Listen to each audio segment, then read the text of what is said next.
Jeffrey Epstein कौन था?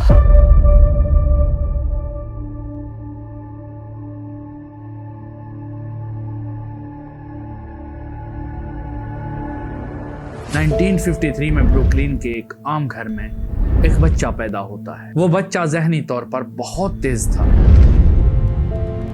उसने तालीम तो हासिल की लेकिन डिग्री मुकम्मल नहीं की। फिर वो एक मशहूर स्कूल में टीचर बना। By applying the fundamental theorem, we can determine the precise rate of change at this juncture.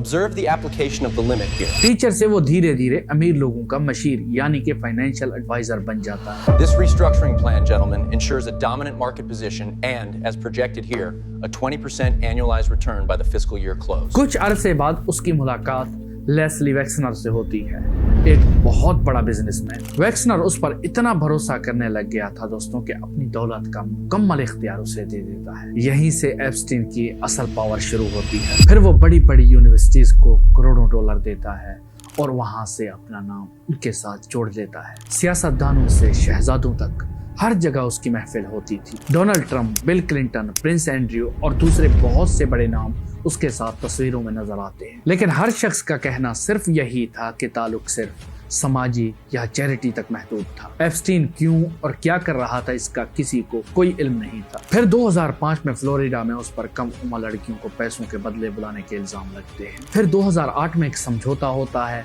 और उसे सिर्फ 13 महीने की सजा मिलती है, और ऐसी सजा जिसमें वो मुकम्मल तौर पर आजाद था। Epstein was only in county jail for 13 months and was allowed out to go to work 6 days a week. सिर्फ सोने के लिए जेल आते थे। फिर लोग इस फैसले पर बहुत सवाल उठाते हैं। I'm sorry, everything is shady about this deal. Yeah, what is the right reaction there? Not only did the charges get dropped, what he was charged for meant that he was going to jail, but he was allowed to leave prison for 6 days a week. कुछ साल मामला ठंडा रहता है, फिर 2019 में दोबारा case खुलता है।